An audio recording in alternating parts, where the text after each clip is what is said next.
সপ্তদশ অধ্যায় অর্থাৎ শ্রদ্ধাত্রয় বিভাগ যোগের সূচনা করেছি। শ্রী ভগবান অর্জুন কর্তৃক প্রশ্নপ্রাপ্ত হয়ে অর্জুনকে বলছেন, অর্জুন, শ্রদ্ধা তিন প্রকারের হয়, সাত্ত্বিকী, রাজসী এবং তামসী। যা শ্রদ্ধা সায়েবশ। মানুষ যেমন শ্রদ্ধা সম্পন্ন হয় তার চরিত্র তেমনই হয়ে থাকে। তখন শ্রী গোবিন্দ অর্জুনকে তিন প্রকার আহারের কথা বলেছেন। সাত্ত্বিক ব্যক্তিগণের সাত্ত্বিক আহার, রাজসিক ব্যক্তিগণের প্রিয় রাজসিক আহার এবং তামসিক ব্যক্তিগণের প্রিয় তামস আহার। আমরা গতদিন সেই আহারের বর্ণনা শুনেছি। তো শ্রী ভগবান বলছেন, অর্জুন, আহার যেমন তিন প্রকার হয়, যজ্ঞও তিন প্রকার হয়। যজ্ঞ মানে প্রদান, যজ্ঞ মানে অর্পণ। সেই যজ্ঞ তিন প্রকার হয়, সাত্ত্বিক যজ্ঞ, রাজসিক যজ্ঞ এবং তামসিক যজ্ঞ। যে যেমন প্রকৃতির মানুষ হন তারা সেই রকম যজ্ঞ করতেই পছন্দ করে। তো ভগবান প্রত্যেক প্রকার যজ্ঞের সংজ্ঞা দিয়েছেন। এত সরল ভাষায় শ্রীমদ্ ভগবদ গীতাতে এই আলোচনাগুলি রয়েছে, বিশেষ ব্যাখ্যার কোনো প্রয়োজন হয় না। বলছেন, শোনো অর্জুন, সাত্ত্বিক যজ্ঞ কাকে বলে? অফলাকাঙ্ক্ষিভির্যজ্ঞ বিধিদিষ্ট ন ইজ্জতে। অফলাকাঙ্ক্ষিভির্যজ্ঞ বিধিদিষ্ট ইহ ইজ্জতে। দ্রষ্টব্যম মেতি মনঃ সমাধায় স সাত্ত্বিকঃ। যজ্ঞ মানে কি? যজ্ঞ শব্দটি আসে সংস্কৃত যজ ধাতু থেকে। যে যজ ধাতুর অর্থ হলো উপাসনা করা, যে যজ ধাতুর অর্থ হলো আরাধনা করা। তো তিন প্রকার ব্যক্তি যজ্ঞ করে, সাত্ত্বিক, তামসিক, রাজসিক। তারা তিন প্রকার ভাবে করে। যারা সাত্ত্বিক প্রকৃতির লোক অর্জুন, তারা সাত্ত্বিক যজ্ঞ করে। কেমন হয় সাত্ত্বিক যজ্ঞ? অফলাকাঙ্ক্ষিভির্যজ্ঞ বিধিদিষ্ট ইহ ইজ্জতে। সাত্ত্বিক যজ্ঞের প্রথম এবং প্রধান বৈশিষ্ট্যই হলো যে কোনো ফলাকাঙ্ক্ষা করেন না। যজ্ঞ করতে হয় তাই যজ্ঞ করে। এই যজ্ঞ করতে হয় তাই যজ্ঞ করে, এই কর্তব্যবোধে যে শাস্ত্রবিধি অনুসারে শান্ত চিত্তে উপাসক যে যজ্ঞ করে তাকে বলছেন সাত্ত্বিক যজ্ঞ। কি বললেন? যে যজ্ঞের মধ্যে কোনো ফলাকাঙ্ক্ষা থাকে না, এই চাই সেই চাই, এই ফলাকাঙ্ক্ষা থাকে না। আর কি বললেন? যজ্ঞ করা কর্তব্য তাই যজ্ঞ করি, এই ভাবনা নিয়ে শাস্ত্রবিধি অনুসারে যখন উপাসক যজ্ঞ করে শান্ত চিত্তে, তাকে বলছেন সাত্ত্বিক যজ্ঞ। শ্রীমদ্ ভাগবত শাস্ত্রে আমরা দেখি যে ভগবান শ্রীহরির পরম পার্ষদ অম্বরীশ মহারাজ, তিনি সরস্বতী নদীর তটে বিভিন্ন ব্রাহ্মণগণের দ্বারা যজ্ঞ সমাধা করছেন। যদিও তিনি ভগবানের কাছে কিছু চান না। সুখদেব গোস্বামী পাদ বললেন, না তু কাম্য কাময়া। তিনি কোনো কামনা করেন না, ভগবানের সেবা করে কোনো কামনা করেন না। কে? অম্বরীশ মহারাজ। তাহলে যজ্ঞ করছেন কেন? ওই যে বললাম, ফলাকাঙ্ক্ষাহীন যজ্ঞ। যজ্ঞ করা কর্তব্য তাই যজ্ঞ করি, এখানে কোনো কামনা নেই। শ্রীমদ্ মহাভারতে বনপর্বে যুধিষ্ঠির মহারাজ পাঞ্চালীকে বলছেন, দ্রৌপদীকে বলছেন, কি সুন্দর বলছেন, দেখো, নাহং কর্ম ফলান্বেষী রাজপুত্রী চ রামুত দদামি দেয়মিত্যেব যজে দ্রষ্টব্যমিত্যুত ধর্মবাণিজ্যিকহীন জঘন্য ধর্মবাদিনাম। হে রাজপুত্রী, রাজপুত্রী মানে কে? হে পাঞ্চালী, আমি কোনো ফলাকাঙ্ক্ষা করে কর্ম করি না। কে বলছেন? যুধিষ্ঠির মহারাজ বলছেন, আমি কোনো ফলাকাঙ্ক্ষা করে কর্ম করি না। দান করতে হয় তাই দান করি, তিনি তো রাজা, তার কর্তব্য দান করা, তাই দান করি। যজ্ঞ করতে হয় তাই যজ্ঞ করি। ধর্মাচরণের বিনিময়ে আমি কোনো ফল চাই না। যারা ধর্মাচরণের বিনিময়ে ফল প্রার্থনা করে সধর্ম বণিকঃ, তিনি কি? তিনি হলো ব্যবসায়ী, ধর্ম বণিক। যজ্ঞ করে, পূজা করে, উপাসনা করে যখন দেবতার কাছে কেউ কিছু ফল চায়, তখন শাস্ত্র তাকে বলছে বণিক। বণিক মানে ব্যবসায়ী। যুধিষ্ঠির মহারাজ বলছেন, ধর্ম বাণিজ্য কহীন জঘন্য ধর্মবাদিনাম, তিনি হলো ধর্ম বণিক, যে কিনা ফল চায়, পণ্যের আদান প্রদান করে। আমি তোমাকে দিচ্ছি, তুমি আমাকে ফল দাও। স জঘন্য, সে হীন, সে অত্যন্ত নীচ প্রবৃত্তি সম্পন্ন। তাহলে উপাসনা করে, ভজনা করে কিছু চাইতে নাই, চাইলে পরে সেটা সাত্ত্বিক যজ্ঞ হয় না। আজ এই প্রসঙ্গে বিশেষ দ্রষ্টব্য একটা বিষয়, নৃসিংহ চতুর্দশী সন্ধ্যায় ভগবান নৃসিংহদেব হিরণ্যকশিপুর সেই রাজমহলের প্রাসাদের স্তম্ভ ভেদ করে যখন আবির্ভূত হলেন, আবির্ভূত হয়ে হিরণ্যকশিপুকে বধ করলেন এবং অত্যন্ত ক্রোধান্বিত হয়ে যখন চারদিকে চাইছেন,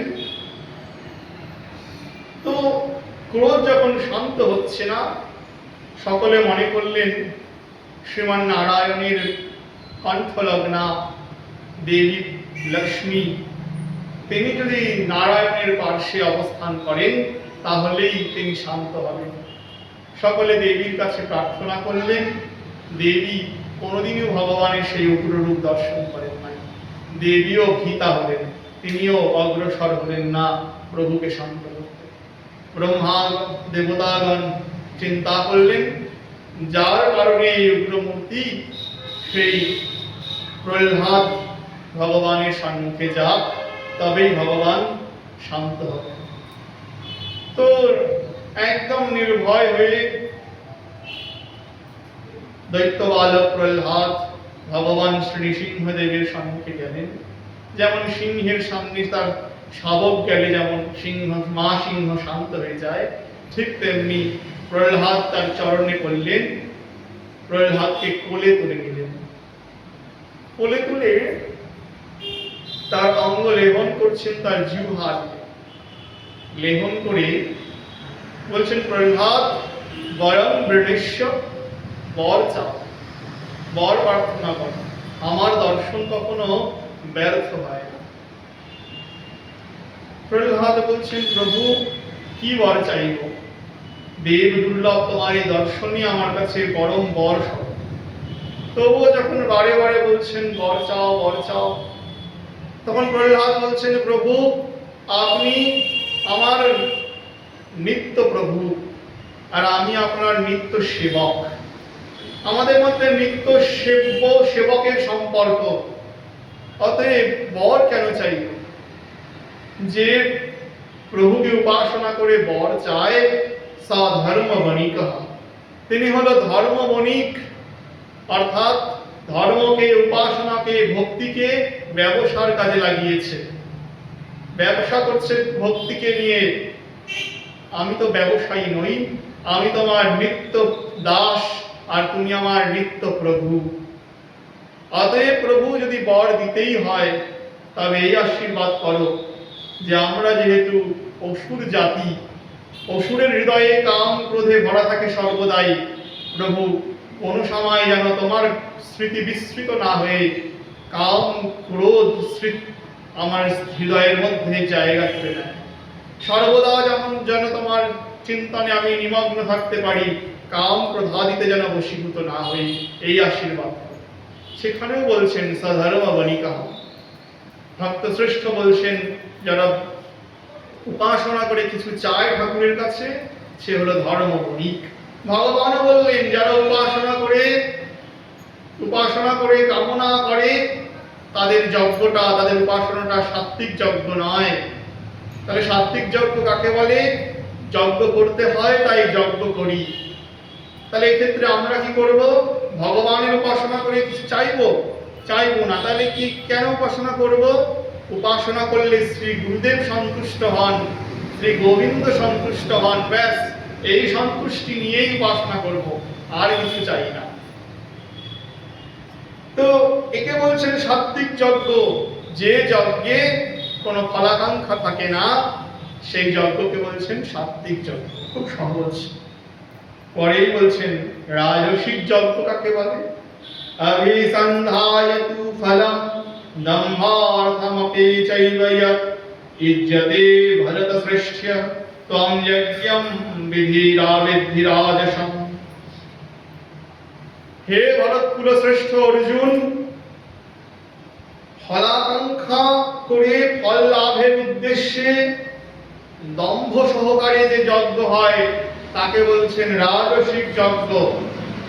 ফলাকাঙ্ক্ষা করে, ফল চেয়ে, সাত্ত্বিকের বিপরীত, ফল চেয়ে ঠাকুর আমাকে এই দিও, সেই দিও, এই কামনা পূর্ণ করো, ওই কামনা পূর্ণ করো, ফল চেয়ে যে যজ্ঞ হচ্ছে, যে উপাসনা হচ্ছে, দম্ভার্থমপি, দম্ভ অর্থাৎ নিজের গরিমা, নিজের ঐশ্বর্য প্রকাশ করা হচ্ছে যে যজ্ঞে। এত লোক নিমন্ত্রণ করেছি আজকে বাড়িতে এই পূজা, এত লোক নিমন্ত্রণ করেছি, এত লোক খাবে, পরের দিন সব আলোচনা করবে অমুকের বাড়িতে এই খাইয়েছে, ওই খাইয়েছে, সেই আনন্দ হয়েছে, তাতে আমার কি হবে? আমার ঐশ্বর্য প্রকাশিত হবে। এইরকম ভাবনাযুক্ত যে উপাসনা, যে যজ্ঞ, তাকে কি বলছেন? রাজসিক যজ্ঞ। সাত্ত্বিক ব্যক্তিগণের প্রিয় নয় রাজসিক যজ্ঞ। রাজসিক যজ্ঞ তাদের প্রিয় যারা জগতে ভোগ বাসনা নিয়ে, দম্ভ অহংকার অভিমান নিয়ে ব্যস্ত, তারা এইরকম যজ্ঞ করে। তারা দেখায় লোককে, দেখো দেখো আমার এই আছে, সেই আছে, কালকেই পেপারে উঠবে, এই চিন্তা ভাবনা করে তারা এইরকম উপাসনা করে। এখন অনেক চারিদিকে এরকম প্রচুর, চাইলেই দেখতে পাবো। এই মন্দিরের সাথে এই মন্দিরের কন্টেস্ট, ওই মন্দিরের কন্টেস্ট প্রচুর চলছে। যা হোক, এবার তামসিক যজ্ঞের কথা বলছে। বিধিহীনম সৃষ্টান্যম মন্ত্রহীনম অদক্ষিণম শ্রদ্ধাবিরহিতম যজ্ঞম তামসম পরিচক্ষতে। হে অর্জুন, যে যজ্ঞে বিধিহীন, বিধিহীন মানে যেখানে কোনো নিয়ম নাই, যেখানে কোনো শাস্ত্রীয় বিধান নেই, মন্ত্রহীন, যেখানে মন্ত্রই নেই। আরে আগুনে ঘি দিলেই তো হয়, সেখানে কি আবার মন্ত্র লাগে নাকি? মন্ত্রের প্রয়োজন নেই। মন্ত্রহীন, বিধিহীন, আর কি হীন? যে যজমান পুজো করাচ্ছে, যজ্ঞ করাচ্ছে, সে আবার দক্ষিণা দিতে কার্পণ্য করে, দক্ষিণাহীন। শেষে বললেন অসৃষ্টান্ন, এমনকি অন্নদানহীন। যে যজ্ঞে বিধি নেই, যে যজ্ঞে মন্ত্র নেই, যে যজ্ঞে দক্ষিণা নেই, আর কি নেই? অন্নদান নেই। দিন দুঃখীকে কোনো অন্ন প্রদান করা হচ্ছে না, ব্রাহ্মণগণকে কোনো ভোজন করানো হচ্ছে না, সেই শ্রদ্ধাহীন যজ্ঞ করতে হয়, তাই করি কোন রকম। এইরকম শ্রদ্ধাহীন যজ্ঞকে বলছেন তামস যজ্ঞ। একে তামসিক যজ্ঞ। চারিদিকে দেখবেন বড় বড় পূজা প্যান্ডেলে খালি নামমাত্র দেবী মূর্তি, দেব মূর্তি সামনে সাজানো থাকে। পূজার পরের দিন গিয়ে দেখবেন ঘট উল্টায় পড়ে আছে, ঘর উল্টে পড়ে আছে, দেব মূর্তিও হয়তো কোন সময় উল্টে পড়ে যাবে। আর মণ্ডপের পেছনে মদ্যপান হচ্ছে। এইসব যজ্ঞকে বলে তামসিক যজ্ঞ। আজকে কলিযুগে তামস যজ্ঞে পড়ে গেছে। তাহলে তিন প্রকার যজ্ঞ বুঝলাম, কি কি? সাত্ত্বিকী, রাজসিক আর তামসিক। ফলাকাঙ্ক্ষাহীন যে যজ্ঞ তাকে বলছেন সাত্ত্বিকী যজ্ঞ। ফলাকাঙ্ক্ষা যুক্ত এবং নিজের ঐশ্বর্য প্রকাশকারী যে যজ্ঞ তাকে বলছেন তামসিক যজ্ঞ, রাজসিক যজ্ঞ। এবং বিধিহীন, মন্ত্রহীন, দক্ষিণাহীন, অন্নদানহীন যে যজ্ঞ, শ্রদ্ধাহীন যে যজ্ঞ তাকে বলছেন অসুরগণের যজ্ঞ, তামসিক যজ্ঞ।